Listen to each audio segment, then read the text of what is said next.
A man holds a candle to a hole in a wall. The flame bends sideways, pulled by air that hasn't moved in 3,000 years. He leans closer. Gold flickers in the dark. Someone behind him whispers, "Can you see anything?" He can only say two words. "Yes." Wonderful things. 4 months later, he's dead. So is his dog.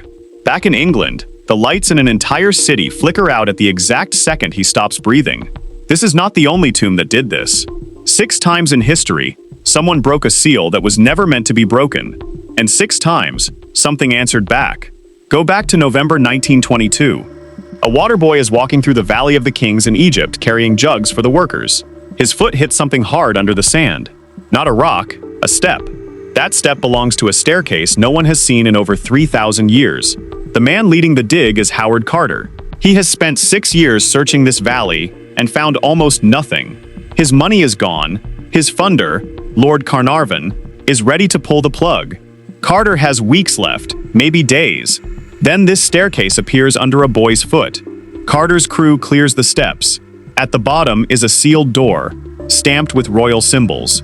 The name carved into the stone belongs to Tutankhamun, a teenage pharaoh who ruled for only 9 years before he died.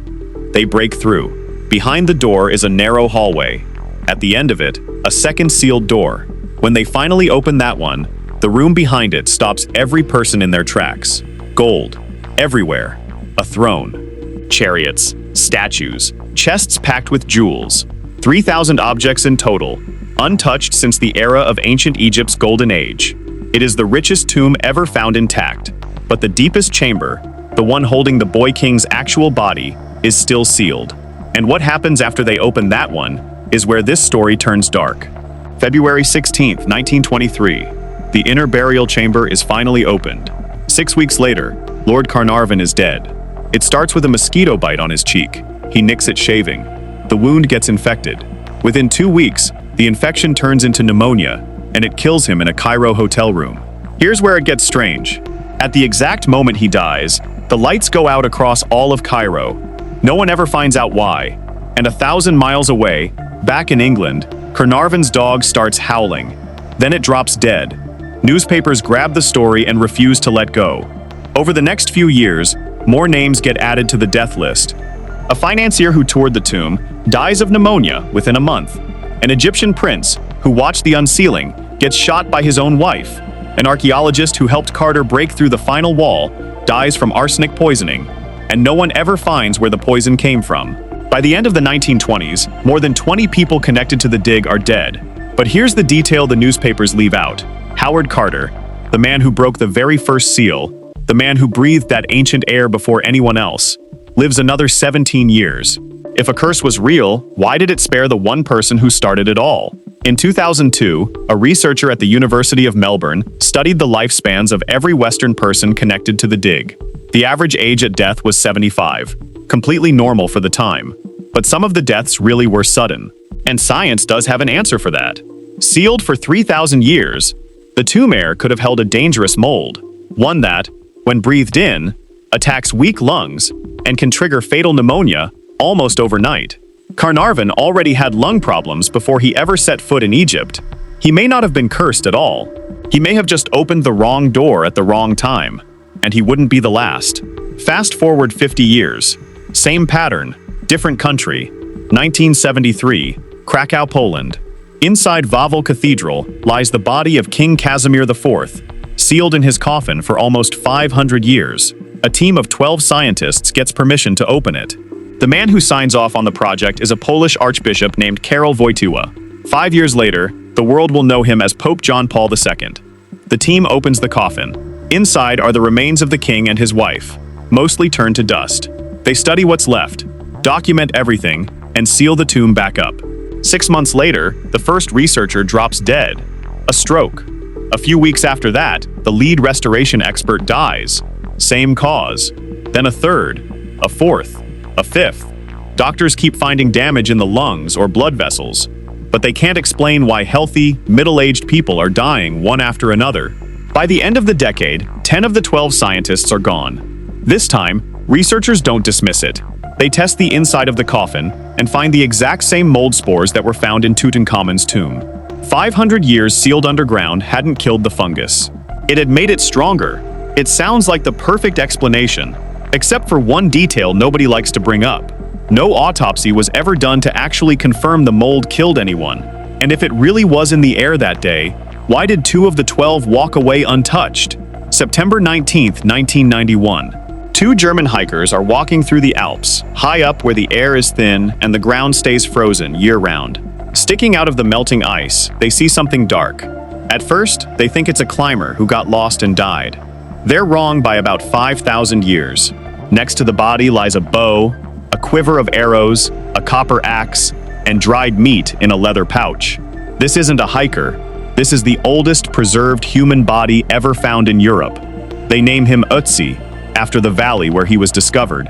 And almost immediately, people connected to him start dying. The first is a forensic expert who personally handled Ötzi's body, sealing it for transport. 2 years later, he dies in a car crash on his way to give a lecture about the discovery.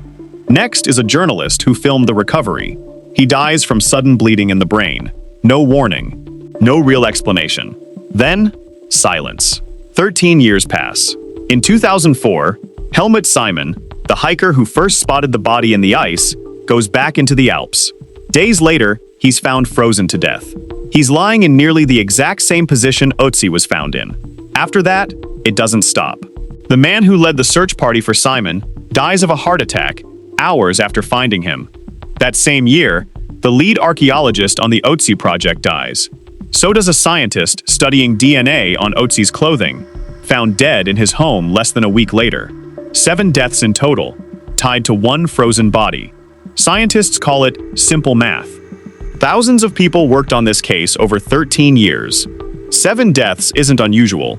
That argument works fine, right up until you picture Helmut Simon lying in the snow, in the exact same position as the man he found. 2 years later, on the other side of the world, something colder is waiting. Summer 1993.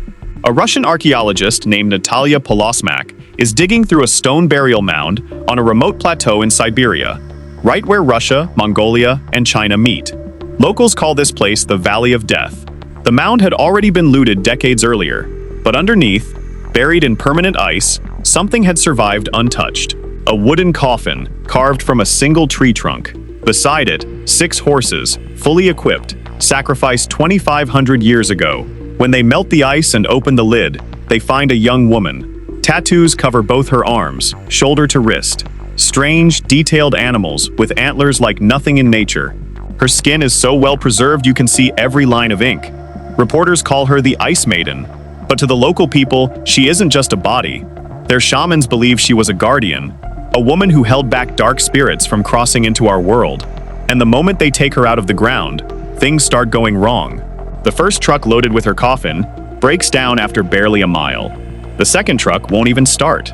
They end up airlifting her out by helicopter, and on the way, one of the engines fails mid-flight. That's just the beginning. 10 years later, in 2003, the region is hit by the strongest earthquake ever recorded there. The epicenter is almost exactly where she was buried. Flooding follows, then hail the size of eggs, then a spike in suicides across the region that officials can't explain.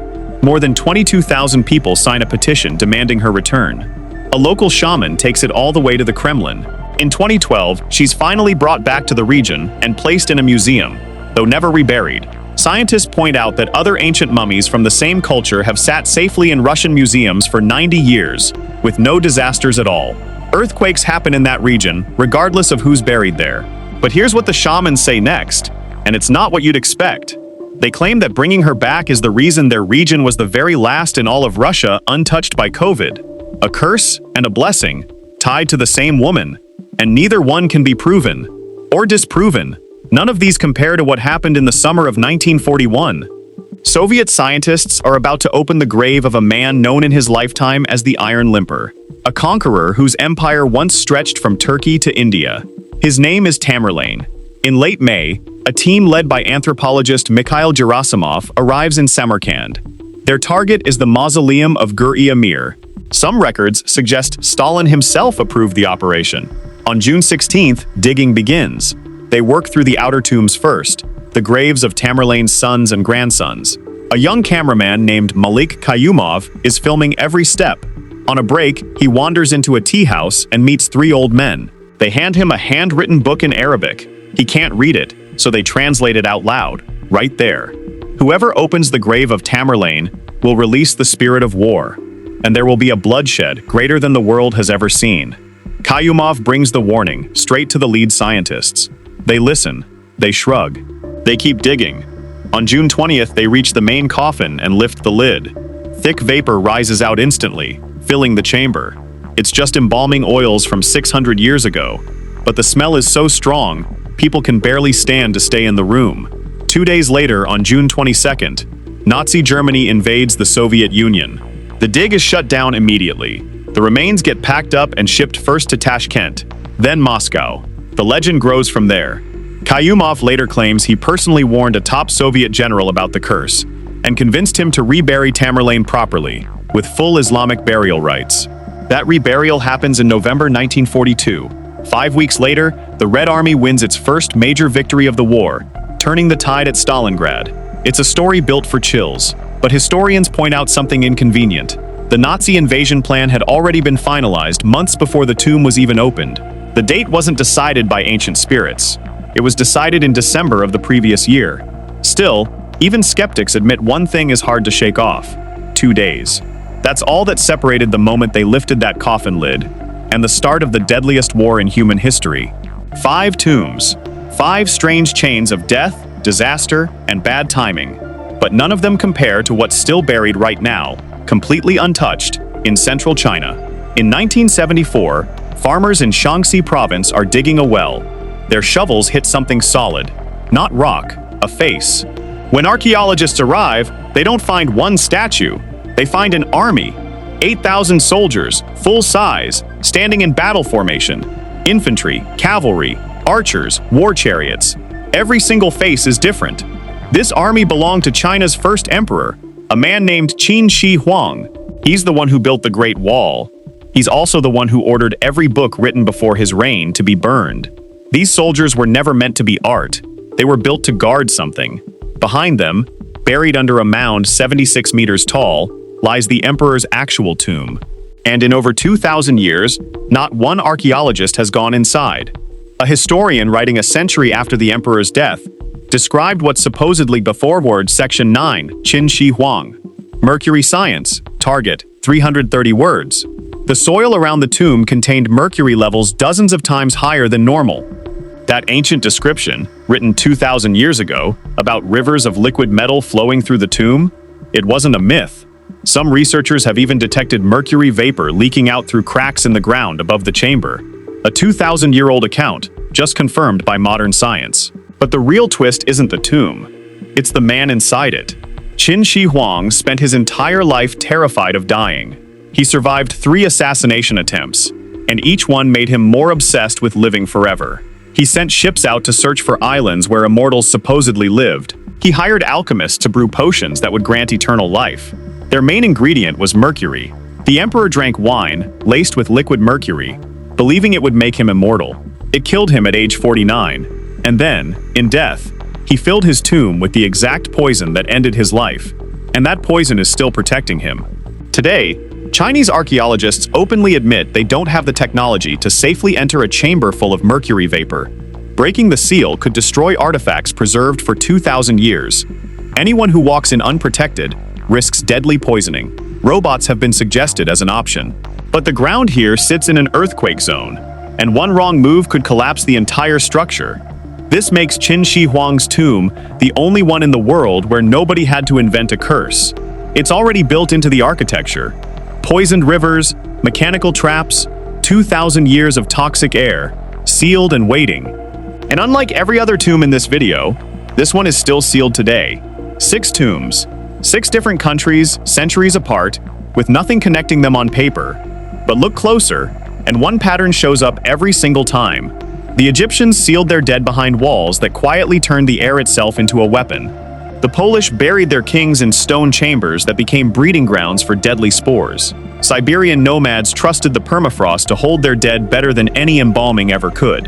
And in China, an emperor obsessed with cheating death built rivers of poison to guard his.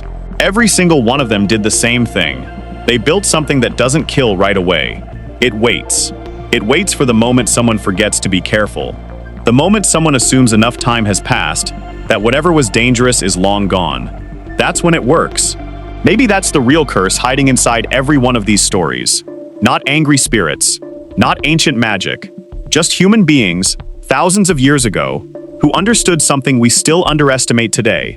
They knew how to build a trap that could wait centuries for the right victim.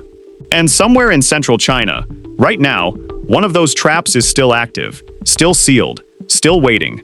The eighth wonder of the world sits just above it. 8,000 silent soldiers standing guard over a door nobody has opened in over 2,000 years.